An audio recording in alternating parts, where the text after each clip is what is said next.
Hello, my dear students. Once again, I am back with the same topic, reported speech.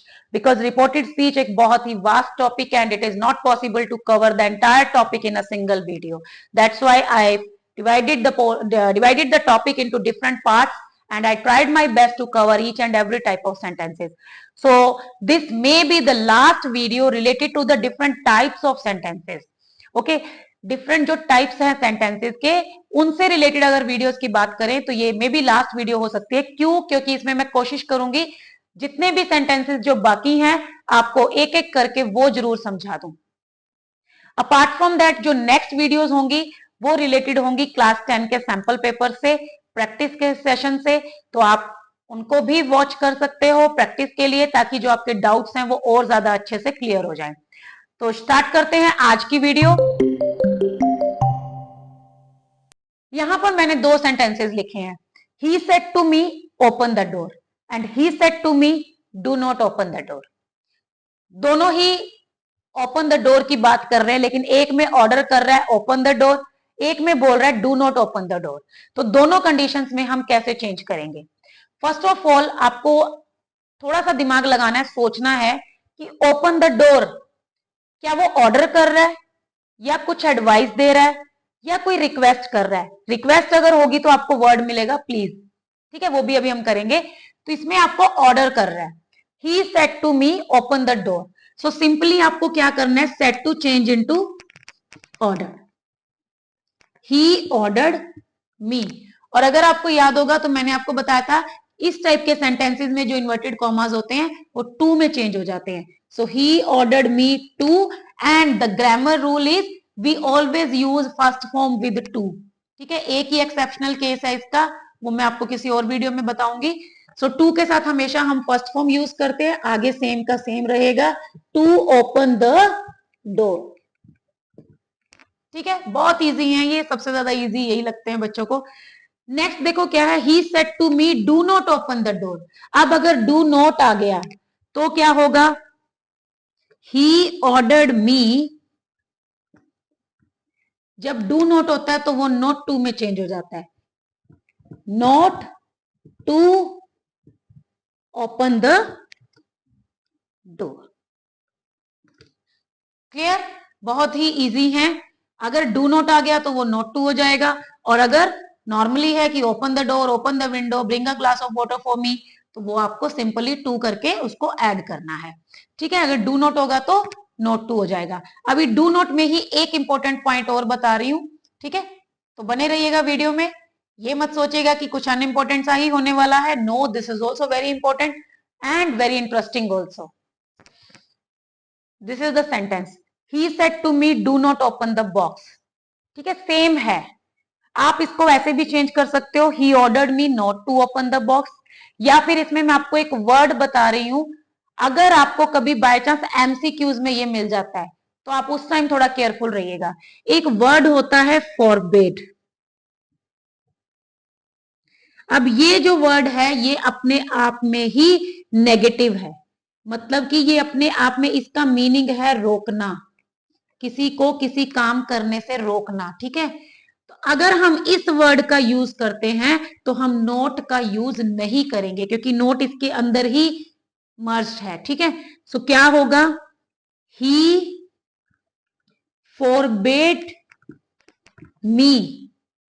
अब note तो हमने use नहीं करना, do वैसे ही डिलीट हो जाएगा, तो क्या बच गया, टू ओपन द बॉक्स। कहने का मतलब क्या है कि आप इसको चेंज तो वैसे भी कर सकते हो, he ordered me not to open the box, वहां पे आप नोट यूज कर रहे हैं, लेकिन यहां पे कह रहे हैं he forbid me to open the box, कि उसने मुझे बॉक्स खोलने से रोका, मना किया। ठीक है, तो ये जो वर्ड है फॉरबिड, अगर ये आ गया तो हम नोट वर्ड का यूज नहीं करेंगे। क्लियर?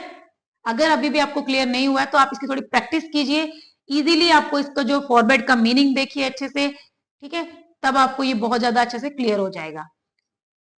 अभी जो है मैं नेक्स्ट टाइप का क्वेश्चन सिखा रही हूं, थोड़ा सा डिफरेंट है, एक्चुअली ये सभी डिफरेंट ही हैं, ठीक है, नॉट अ कॉमन टाइप, तो डिफरेंट है। तो नेक्स्ट पे चलते हैं।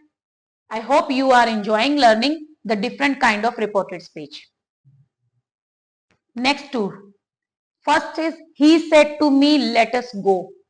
अब देखो फिर से वही कंफ्यूजन, लेट अस गो, आओ चलें, ना तो बता रहा है, ना पूछ रहा है, ना कोई एक्सक्लेमेशन है, मना भी नहीं कर रहा है, तो क्या कर रहा है, ऑर्डर भी नहीं है, ऐसा भी नहीं है कि चलो, ऑर्डर तो नहीं है ना, एडवाइस भी नहीं है कि तुम्हें चलना चाहिए, तो फिर है क्या ये।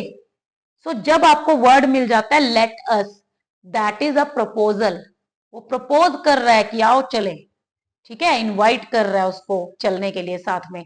तो अगर आपको वर्ड मिल जाता है लेट अस, ठीक है, let's go, let's do this, let's join the party, okay, तो वहां पर आप क्या करते हैं, सेट टू को चेंज कर देते हैं प्रपोज में।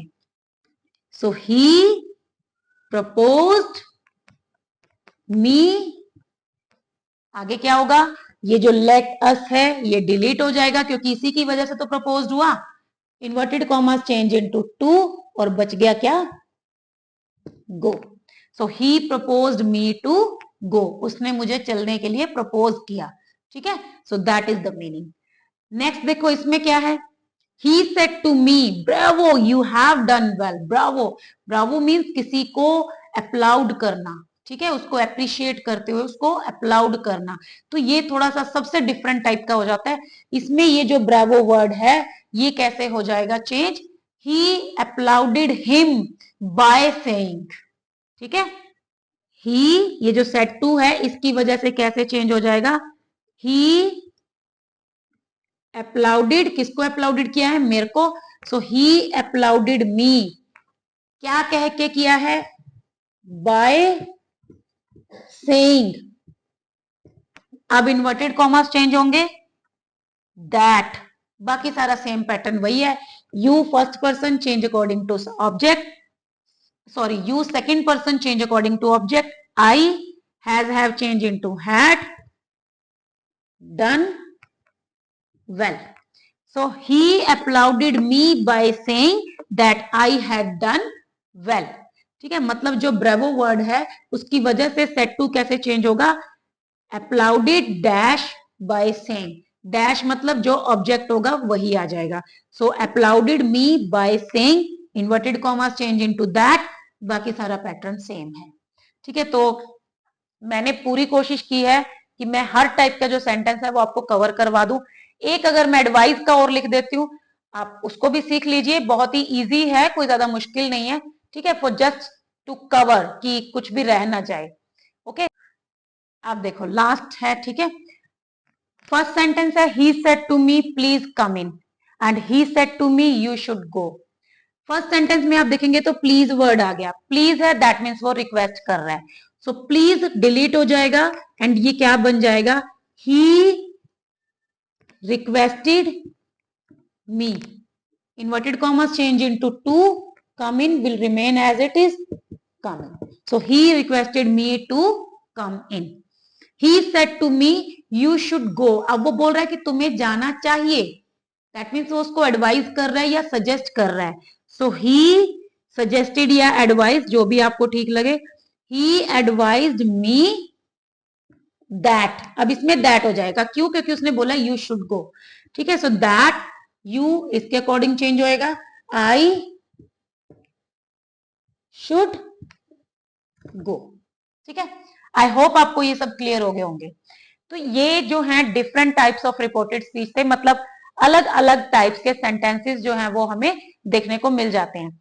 अगर हम बात करते हैं क्लास 10 के बोर्ड एग्जाम्स की, तो उसमें द मोस्ट इंपॉर्टेंट है इंटेरोगेटिव, अपार्ट फ्रॉम दैट आपका डू डिड वाला इंटेरोगेटिव एंड स्टेटमेंट, स्टेटमेंट में भी डिफरेंट टाइप्स ऑफ स्टेटमेंट, तो आप पहले वो अच्छे से कर लीजिएगा, जिसको वो अच्छे से समझ आ गया वो बाकी के क्वेश्चंस के साथ भी आप प्रैक्टिस कर सकते हो, ठीक है, लेकिन I would suggest you first कि you should practice interrogatives and statements more, okay, वो अच्छे से प्रैक्टिस कीजिए क्योंकि those type of sentences are more important as from the examination point of view, okay. So in the upcoming videos I will try my best to cover all the sample papers, especially the reported speech questions, Okay, and that videos will be very helpful for you to practice and to prepare well for your examinations. So thank you. Thanks for watching the videos related to reported speech. I hope this topic is very much clear to you all. And if any doubt is there, you may write it in the comment box. I will try my best to reply as soon as it is possible. Thank you. Thanks for watching. Thank you. Thank you so much.